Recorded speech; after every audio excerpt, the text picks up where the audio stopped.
Pour quelles raisons pouvons-nous être amenés à faire des réserves? Par exemple, des réserves d'eau. Dans certains pays où la sécheresse est régulière, il en va de la survie de la communauté, de la survie des troupeaux, de l'irrigation. En France, par exemple, quand nous stockons de l'eau, quand nous prenons une citerne, c'est souvent pour arroser le potager de façon gratuite. Et plus on a une réserve d'eau qui est grande, et plus on a d'espoir de pouvoir arroser notre potager pendant tout l'été de façon gratuite. On stocke pour mieux prévoir, pour mieux répondre aux imprévus. On stocke aussi pour se rassurer. Et ces vérités pourraient être vraies pour plein d'autres choses que l'on stocke, comme les pâtes que l'on stocke pendant l'épidémie de Covid-19 ou l'épargne que je place de côté pour voir à mes besoins au cas où. Mais on verra à travers le texte de Jérémie 2 que parfois nous croyons stocker pour notre sécurité alors que nous stockons pour notre perte. Parfois, nous croyons stocker pour notre sécurité alors que nous stockons pour notre perte. Mais on y reviendra plus tard. Tout d'abord, je vais commencer avec le premier point de notre texte. Un peuple aimé passionnément. Un peuple aimé passionnément. Encore une fois, Dieu n'hésite pas à utiliser l'image du mariage pour illustrer la relation qu'il veut avec son peuple. Une relation d'amour, une relation d'alliance qui engage deux parties. Une relation aussi joyeuse de confiance. Lisons les 3 premiers versets. La parole de l'Éternel m'a été adressée. Va crier aux oreilles de Jérusalem. Voici ce que dit l'Éternel. Je me souviens de ton attachement de jeune fille, de ton amour de jeune mariée. Tu me suivais alors dans le désert, sur une terre impossible à ensemencer. Israël était consacré à l'Éternel, il était la première partie de sa récolte. Tous ceux qui en mangeaient se rendaient coupables. Le malheur fondait sur eux, déclare l'Éternel. Là, on voit Dieu qui s'adresse à son peuple. Il veut que son message soit bien entendu. Jérémie doit le crier avec force aux habitants de Jérusalem. Dieu ne cherche pas premièrement à rappeler à son peuple, à ramener son peuple par la peur, mais par le souvenir heureux du départ de cette relation qu'ils ont eue ensemble. Rappelle-toi de la manière miraculeuse par laquelle je t'ai fait sortir d'Égypte. Comment j'ai pris soin de toi dans le désert, dans ce lieu hostile, où je pourvoyais chaque jour à tes besoins. Chaque jour, Dieu donnait le pain de ce jour, la manne. On ne pouvait pas en stocker. On était obligé d'apprendre à faire confiance à Dieu, apprendre à faire confiance qu'il pourvoirait toujours au lendemain. Il n'y a jamais eu un jour sans nourriture où les Israélites ont manqué. Fidèlement, Dieu a pris soin d'eux et ils auraient dû grandir dans la confiance, dans la fidélité de Dieu qui prend soin de son peuple. Ce peuple avait été mis à part pour Dieu, pour qu'il lui appartienne. Tout autre peuple qui lui voulait du mal, Dieu le punissait. Attaquer le peuple de Dieu, c'était attaquer Dieu. Et Dieu ne les fait pas culpabiliser sur les mauvaises choses que le peuple a fait pendant cette période. Il veut vraiment mettre en avant la joie, la confiance qu'il y a à vivre en relation intime avec Dieu. Dieu montre l'amour d'époux passionné qu'il a envers son peuple. Qu'il est bon pour nous aussi de regarder en arrière et de contempler la fidélité de Dieu pour nous. Se rappeler de la joie qui nous a emparés le jour où on a découvert son amour qu'il a exprimé pour nous du haut de la croix. Cet amour passionné de Dieu pour nous, pour son Église. Cet amour doit rester l'objet de notre fascination, de notre émerveillement, de notre adoration. La fidélité de Dieu dans le passé et dans la vie de nos frères aujourd'hui doit nous émerveiller, doit nous encourager à persévérer. Ça doit être l'objet de nos pensées, à méditer et des encouragements qu'on se fait les uns les autres. Nous devons nous rappeler qu'il a toujours pourvu quand nos stocks, quand nos réserves étaient à plat, à zéro. Il a pris soin de nous. Nous devons nous les rappeler et les enseigner à nos enfants pour qu'à leur tour, ils soient émerveillés et fascinés par cet amour de Dieu, cet amour passionné qui prend soin d'hommes misérables. Comme Dieu a pris soin de son peuple dans le désert, Dieu nous appelle à ne pas nous inquiéter du lendemain. Il nous dit qu'il pourvoira lui-même au lendemain. Mais comme dans un couple, si la flamme n'est pas entretenue par les deux parties, la passion peut disparaître. Pas de la part de Dieu, mais du peuple. De manière récurrente, on voit dans la Bible le peuple de Dieu qui oublie Dieu, qui oublie son Sauveur au profit d'autres bonheurs bien plus minces. Dieu veut que nous découvrions le plaisir bien supérieur que nous pouvons trouver en lui, en le suivant fidèlement, au lieu de courir après d'autres plaisirs bien moins bons. C'est là le rappel qu'il veut nous donner. Et deuxièmement, on va voir un peuple pire que les autres, un peuple pire que les autres. Après avoir essayé de rappeler l'amour passionné qui a animé la relation entre Dieu et son peuple, Dieu maintenant essaye de faire réfléchir le peuple sur la folie de son choix. Verset 4. Écoute la parole de l'Éternel, famille de Jacob, et vous tous, clans de la communauté d'Israël. Voici ce que dit l'Éternel. Quelle injustice vos ancêtres ont-ils trouvé en moi pour s'éloigner de moi et suivre des idoles sans consistance, au point de perdre eux-mêmes toute consistance. La réponse devrait être facile et logique. Nous n'avons jamais trouvé d'injustice en toi, et nous et nos parents, nous nous sommes détournés de toi, car nos cœurs sont mauvais. Même si la réponse à cette question me paraît logique, le diable nous pousse si souvent à douter de la justice, de la bonté de Dieu. On entend souvent cette voix qui va nous dire oh, mais si Dieu est juste, mais pourquoi le Covid-19 ? Mais si Dieu est juste et vivant, mais pourquoi tant de chrétiens souffrent, sont opprimés sur la planète ? Et c'est pour cela que le premier point est essentiel. Dieu est celui qui nous aime d'un amour parfait, passionné. Il est juste, il ne change pas en fonction des circonstances que l'on traverse. Il prend soin de nous même dans les temps difficiles, même quand nous ne maîtrisons plus rien. Voici ce que dit l'Éternel. Quelle injustice vos ancêtres ont-ils trouvé en moi pour s'éloigner de moi et suivre des idoles sans consistance au point de perdre eux-mêmes toute consistance. Quand nous connaissons Dieu personnellement, la réponse est la même que les Israélites auraient dû dire.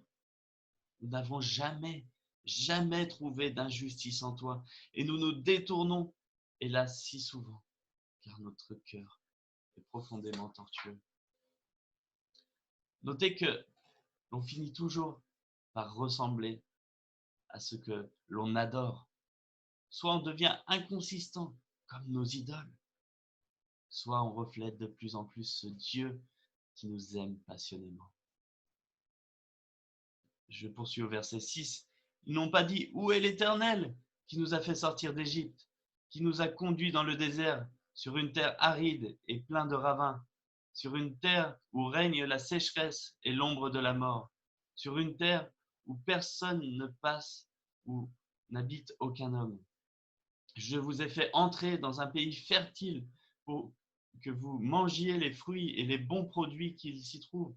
Mais vous êtes venus et vous avez rendu mon pays impur. Vous avez fait de mon héritage une horreur. » Dieu a donné conformément à ses promesses ce qui était bon à son peuple.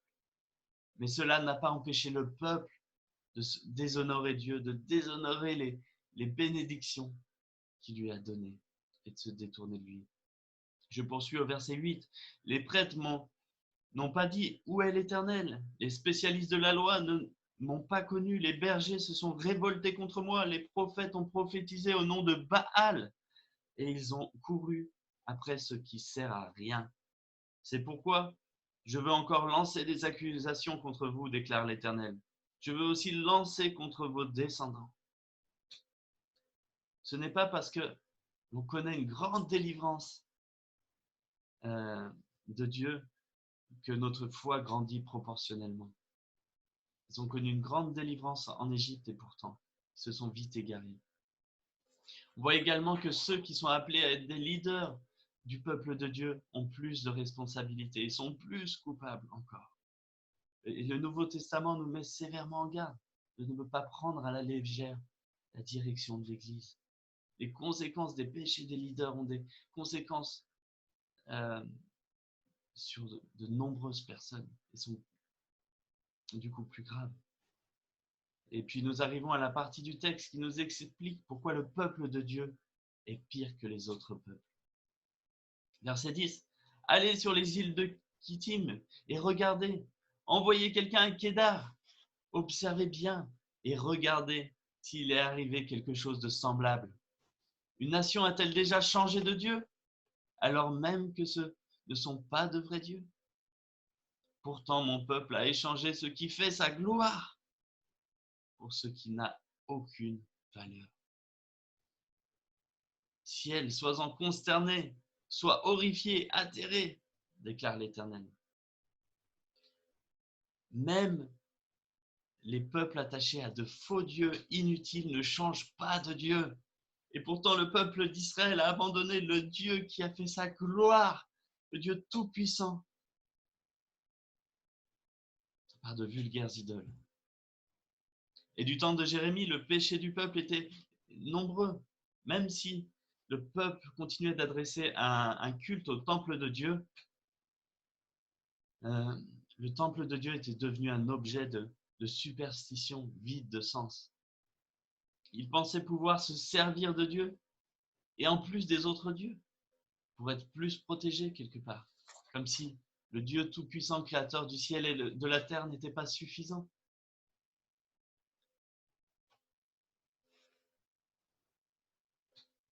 Face au danger que représentait pour Israël l'empire de Babylone, ils préféraient faire confiance en une alliance avec l'Égypte plutôt que de compter sur le secours de Dieu. En fait, ils avaient oublié que Dieu, au profit de plein de superstitions, de stratagèmes pour s'en sortir, comme si Dieu était en réalité un bout de bois incapable de pourvoir aux besoins de son peuple fidèlement. Quelles sont nos idoles aujourd'hui? Rappelez-vous de la définition que j'avais donnée de Matthieu Caron la dernière fois. L'idolâtrie est un système utilisé par un individu pour s'assurer une sécurité, sa prospérité et son identité. Il y a une deuxième clé pour comprendre l'idolâtrie que je sors d'une citation aussi de Jonathan Edwards qui est assez connu. Un homme agit toujours à un moment donné conformément à ce qu'il désire le plus à ce moment donné. Autrement dit, qu'est-ce que j'aime le plus? Qu'est-ce que je désire le plus? Qu'est-ce qui me rassure le plus? La réponse à ces questions peut révéler parfois certaines des idoles de notre vie. J'aimerais citer aussi quelques exemples de Matthieu Caron qui nous aident à démasquer certaines idoles dans nos propres vies. Par exemple, pour être vraiment heureux, je dois avoir un conjoint romantique, responsable, qui communique bien. Pour être vraiment heureux, je dois avoir des enfants obéissants qui me font plaisir. Pour être vraiment heureux, je dois avoir un bon travail et être bien payé. Pour être vraiment heureux, je dois être apprécié et aimé par les autres. Pour être vraiment heureux, je dois être en sécurité contre le malheur. Pour être vraiment heureux, je dois avoir assez d'argent pour vivre avec un minimum de confort. Parfois, comme Israël, nous commençons à chercher et à trouver notre identité, notre sécurité, notre prospérité dans plein d'autres choses. Pour être vraiment heureux, pour vivre cette vie, j'ai besoin d'être en communion avec mon Créateur. Peu importe les circonstances de ma vie, j'ai besoin de lui rester fidèle. Et ça, c'est la clé d'un bonheur qui ne change pas. Nous rejetons souvent le Dieu Tout-Puissant pour des bouts de bois ou quelques billets verts incapables d'agir pour notre salut. Troisième point, un peuple aux poches percées. Troisièmement, un peuple aux poches percées. Verset 13. En effet, c'est un double mal que mon peuple a commis. Ils m'ont abandonné, moi qui suis une source d'eau vive, pour se creuser des citernes fissurées qui ne retiennent pas l'eau. Imaginez-vous l'exemple de Luc, qui tous les jours se sert de sa prise électrique pour recharger des batteries. Pourtant, Luc vit en France, dans un pays où les coupures d'électricité sont rares. Et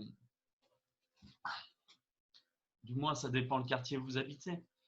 De plus, l'électricité, ça stocke pas très bien. Mais bon, Luc choisit un jour de démonter son compteur électrique pour vivre en autonomie sur ses réserves, sur ses batteries. Cette aventure durera 2h46. Il était connecté à une source continue d'électricité, mais il n'avait pas totalement confiance en EDF. Nous ressemblons souvent à Luc dans notre vie chrétienne. On finit par faire plus confiance en nos ressources, en celui qui nous a donné ces ressources fidèlement. On finit par avoir plus d'amour pour nos ressources, le bien, les choses qu'il nous donne, plutôt que pour sa fidélité, pour l'auteur de tant d'amour envers nous. L'idolâtrie, c'est un abandon de Dieu en plaçant sa confiance ailleurs, comme on l'a vu dans le verset 13. Nos citernes sont de fausses sécurités. Elles sont percées. On n'arrive jamais à les remplir vraiment. Elles nous en demanderont toujours un peu plus pour être en sécurité. Combien d'argent il me faudrait pour être toujours en sécurité? La réponse serait toujours un petit peu plus. Une idole est jamais satisfaite et toujours insatiable. À côté de ça, Jésus nous promet une source d'eau vive et nous préférons souvent nos vieux bidons d'eau tiède. Et nous pensons aller plus loin avec 2 vieux bidons d'eau tiède plutôt qu'avec la source d'eau vive. Jésus nous promet une joie qui rassasie, un amour qui comble parfaitement, une paix, peu importe les changements de notre monde. Il nous promet un statut d'enfant de Dieu qui ne changera pas en fonction du regard des gens sur nous. Et pour que l'on puisse goûter à cette eau vive, désaltérante, Jésus a lui-même été privé de cette bénédiction. Il a lui-même dû crier du haut d'une croix, j'ai soif, pour que l'on n'ait jamais plus besoin d'avoir soif. Pour que l'on puisse goûter à cette eau vive et ne plus jamais avoir besoin de creuser des réserves, mais devenir à notre tour des sources d'eau vive pour ceux qui nous entourent. Dieu prend réellement soin de nous. Rien ne peut me donner une meilleure identité que celle d'enfant de Dieu que j'ai acquis par Christ. Rien ne peut me donner une plus grande prospérité que celle d'être co-héritier de Jésus-Christ. Et cette sécurité ne sera jamais sûre dans rien d'autre chose, dans celui qui a dit qu'il prendrait soin de mon lendemain, qui prendrait soin de moi jour après jour. Que le Seigneur nous aide à nous détourner de ces citernes crevassées pour venir à cette source de bénédiction qu'est la communion et la vie avec Dieu.